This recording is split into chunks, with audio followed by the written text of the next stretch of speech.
the 10 attitudes for leadership development. Leaders are very unique people. They have a very simple distinction, and that is their thinking is different. Leaders do not think like followers. Leaders used to be followers, all of them. If you want to be an impactful personality, you have to develop certain types of thinking and perceptions that change the way you see yourself and see the world. I call this the spirit of leadership. Now, there are only two animals on the planet that the Creator identified himself with. I've read hundreds of books, and that's my commitment. For the last 20 years, I've been reading 4 books a month. And that gives you an idea of how much reading I do. Because if you're going to become influenced in the world, you have to be a reader. And when I read the Bible, I was shocked to find that there are two animals that the Creator identified himself with. The first one is the eagle, and the second animal is the lion.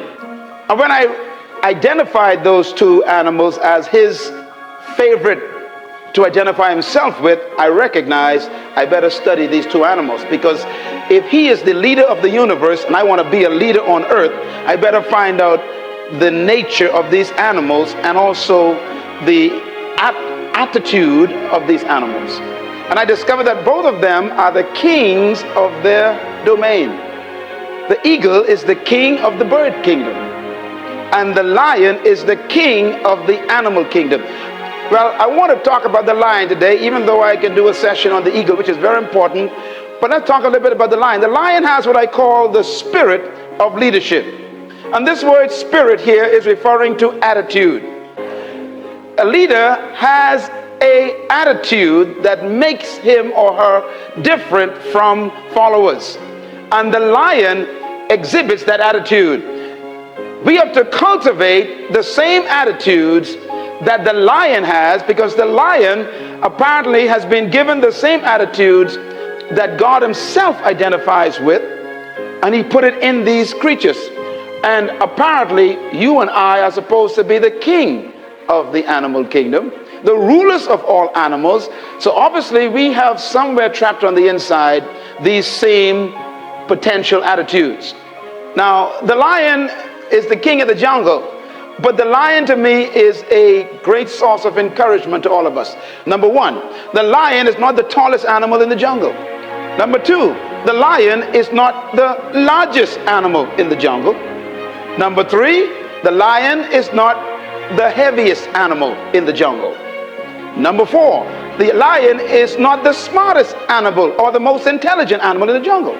And yet, the lion is the king. You don't need to be intelligent. You don't need to be smart. You don't need to have a certain height. You don't need to have a certain weight. You don't need to have any kind of advantage. And yet you can be the leader.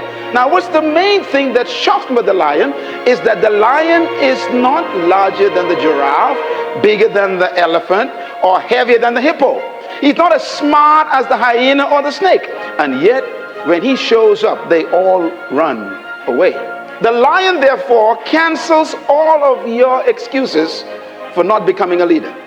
What makes the lion so unique? An army of sheep led by a lion will always defeat an army of lions led by a sheep, because leadership can transform cowards into violent warriors.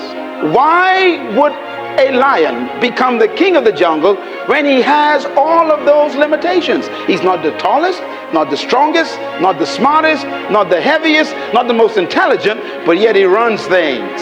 The lion is the king of the jungle because of one word: attitude. The lion